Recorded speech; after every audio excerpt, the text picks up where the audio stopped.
తీసుకొచ్చినటువంటి మహాలక్ష్మి పథకం అనేది పూర్తి స్థాయిలో మహిళా లోకం 100% సపోర్ట్ చేస్తూ ఉంది, స్వాగతిస్తూ ఉంది.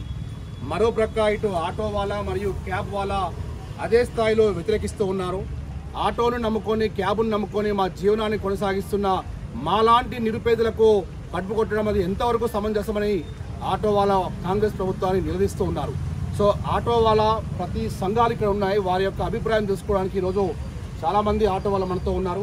సో ఈ మధ్యకాలంలో 2 days క్రితమే మనము స్నేహ గారి యొక్క ఇంటర్వ్యూ JSW TV జై స్వరాజ్య ఎక్స్క్లూజివ్గా తీసుకోవడం జరిగింది.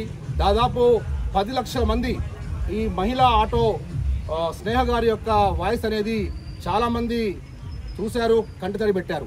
సో మరొక్కసారి తమ యొక్క గలం వినిపించడానికి స్నేహ గారు మనతో ఉన్నారు. సో నమస్తే అమ్మ. మరి ఇప్పుడు దాదాపు 1 week వస్తూ ఉంది.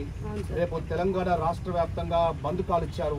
సో దీనిపై మీరు ఏమంటారు? సార్, ఇప్పుడు ఈ లేడీస్కి ఫ్రీ బస్సులు అనేది అది పెట్టడం కరెక్ట్ కాదు.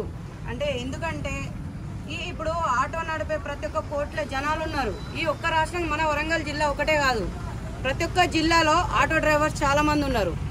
ఓన్లీ ఆటో నడిపితేనే బతికే సిచ్యువేషన్స్ చాలా మందికి ఉన్నది. బయటికి పోయి పని చేసుకుందామన్నా పనులు లేవు. వాళ్ళు ఆటోలు నడుపుకుంటూ మనుషులు ఎక్కట్లేదు. ఇప్పుడు చాలా మంది డ్రైవర్లు చాలా బాధపడుతున్నారు. ఎందుకంటే ప్రతి ఒక్క మనిషి ముఖం చూసుకుంటూ మాకు బస్సు ఉందమ్మా, మాకు బస్సు ఫ్రీ ఉంది, ఏందన్నా మాకు బస్సు ఫ్రీ ఉంది, మేము ఎందుకు ఎక్కాలి, బస్సు ఫ్రీ పెట్టినాక మేము ఎందుకు ఎక్కుతాం, మేము 30 రూపాయలు 20 రూపాయలు 10 రూపాయలు ఎందుకు ఇవ్వాలి. వరంగల్ నుండి కాజీపేటకు రావడానికి 15 రూపాయలు 20 రూపాయలు అంటున్నారు. 15 రూపాయలు 20 రూపాయలు పెట్టి మేము తీసుకొని వస్తే మాకు పోసుకున్నానికి డీజిల్కే అవుతున్నాయి. ఇవాళ రేపు డీజిల్కే అవుతుంది. అలాంటప్పుడు వాళ్ళని ఎట్లా తీసుకొచ్చినా కానీ ఆటో ఎక్కండమ్మా, 20 రూపాయలు అయితే 20 రూపాయలు ఎక్కండమ్మా, మాకు పొట్ట కడతలేదు, మాకు అన్నం ఇంట్లో బియ్యం లేవు, ఫీజులు కట్టాలి, ఫైనాన్సులు కట్టాలి, ఎక్కండమ్మా అని చెప్పి బతిలాడినా కానీ ముఖం చూస్తున్నారు. మేము రామమ్మా, మేము ఎక్కం. ఏందన్నా ఒక్క మనిషి కాడ 4 ఆటోలు పోయి ఆగితే ఎక్కమమ్మా, అన్న ఏందన్నా ఎక్కం, మాకు అవసరం లేదు, మాకు బస్సు ఫ్రీ పెట్టిండు, రేవంత్ రెడ్డి ఫ్రీ పెట్టిండు అని అంటాను. ఇప్పుడు ఇంతకు ముందు కేసీఆర్ గారు ఒక్కొక్కళ్ళ నెత్తి మీద 4 లక్షలు పెట్టిండు అప్పు. ఇప్పుడు మన వరంగల్ జిల్లాలో తక్కువ ఉంది కాబట్టి ఇప్పుడు హైదరాబాద్లో చాలా ఉంది. కోట్ల జనాలు ఉన్నారు హైదరాబాద్లో. కోట్ల జనాలకి ఇప్పుడు ఎంత లాస్ కావాలి, ఎంతమంది, అదంతా ఎవరి మీద పెట్టడానికి.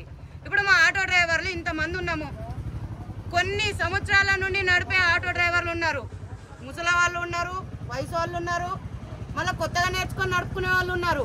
వాళ్ళ భార్య పిల్లలను ఎట్లా చదువుకోవాలి, వాళ్ళ భార్య పిల్లలను చదువుకునే స్థితిలో లేరు వాళ్ళు.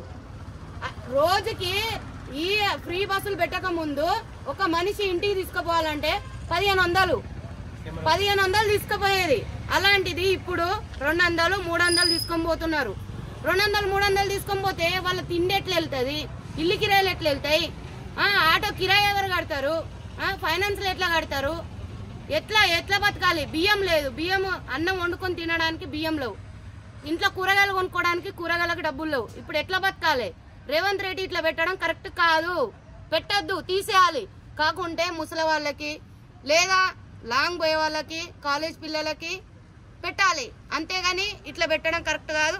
కాకుంటే ఇట్లా పెట్టడం కరెక్ట్ కాదు అని మేము అంటున్నాం కదా, అంతకైనా చేయాలి. ఏదైనా మాకు న్యాయం చేయాలి అనుకుంటే ఏదైనా కంపెనీ పెట్టాలి, లేకుంటే హాస్పిటల్స్ ఫ్రీ పెట్టాలి, లేకపోతే ట్రైన్లో అదో ఇదో పెట్టాలి. కానీ మరి ఇంత దారుణంగా అయితే పెట్టడం కరెక్ట్ కాదు. మేము మాత్రం అసలు ఒప్పుకోము, దీని గురించి మాత్రం మేమైతే అసలు ఒప్పుకోము. ఏమంటారు అన్న మీరందరూ? ఏమంటారు? నేను అన్న తప్ప? మరి అదే చెప్తున్నా, మనము దీని గురించి మనము గట్టిగా నిలబడాలి అంతే. సో ఇప్పుడు ఈ సమ్మక్క సారక్క జాతరలు ఉన్నాయి, ప్రతి ఒక్క జాతరలు ఉన్నాయి. ఇప్పుడు దీని గురించి ఏం చేయలేకపోతున్నాం మేము.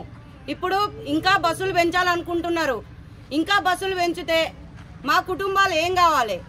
మేము చచ్చిపోయే సిచ్యువేషన్స్ ముందుకు వస్తుంది. మేము ఏం చేయలేకపోతున్నాం. ఏ నాయకుడు కానీ ఇప్పటి వరకు వారం 10 రోజులు అవుతుంది, ఇప్పటి వరకు ఎవరు వచ్చి మాకు రెస్పాన్స్ ఇచ్చింది లేదు, మాకు చెప్పింది లేదు, మా గురించి ఆలోచించింది ఎవరు లేరు. వచ్చి ఎవరన్నా మాకు సమాధానం చెప్తారా? లేదా ఈ ఫ్రీ బస్సులు అనేది పెట్టిరు కదా, దీని గురించి ఏమన్నా మాకు వచ్చి రెస్పాన్స్ ఇస్తారా లేదా అనేదే మాకు కావాలి. ఇప్పుడు మా కుటుంబాలు అన్నిటికీ రోడ్డు మీద వేస్తున్నాడు, మొత్తానికే ఇంకా రోడ్డు మీదకి వచ్చేసినాము. దీనికి మీ సమాధానం ఏమిస్తారో మాకు సమాధానం కావాలి. ఇప్పుడు రేపు తెలంగాణ రాష్ట్ర వ్యాప్తంగా మహాలక్ష్మి పథకానికి వ్యతిరేకంగా ధర్నాలు చేయబోతున్నారు, బంద్ కాల్ ఇచ్చారు. సో దీనిపై మీరు ఏమంటారు? మేము దీని గురించి మా ఫ్యామిలీలు కూడా వచ్చి రోడ్డు మీద కూర్చుంటాం సార్. రోడ్డు మీద కూర్చొని మేము కూడా ధర్నాలు చేస్తాం. మాకు తిండి వద్దు, నీళ్లు వద్దు, మాకు ఏమొద్దు. మేము వచ్చి రోడ్డు మీద కూర్చుంటాం. ఇక మన ఒక్క ఫ్యామిలీ అందరం కలిసి రోడ్డు మీద ఉండం. ఏమంటారు అన్న? ఏమంటారు? మరి దీని గురించి మనం ఇప్పుడు సీఎం గారితో మనం ఏమని రెస్పాన్స్ ఇద్దాం చెప్పాలి. ఇక మనమే చెప్పుకుందాం. ఇక మన బాధలు మనమే చెప్పుకుందాం. మన బాధలు ఏమైతే ఉందో అది మనం రోడ్డు మీద నిలబడదాం. మన పిల్లలు, మన ఇంట్లో ఫ్యామిలీ ప్రతి ఒక్కరు బాధపడుతున్నారు. దీని గురించి మన ఆన్సర్ ఏందనేది మనకు ఈ గవర్నమెంట్ ఏం చెప్తుందో మనం దాని గురించి రేపు మనం ఫుల్ ధర్నా చేద్దాం. ఏమంటారన్నా? లక్ష్మి పథకాన్ని వెంటనే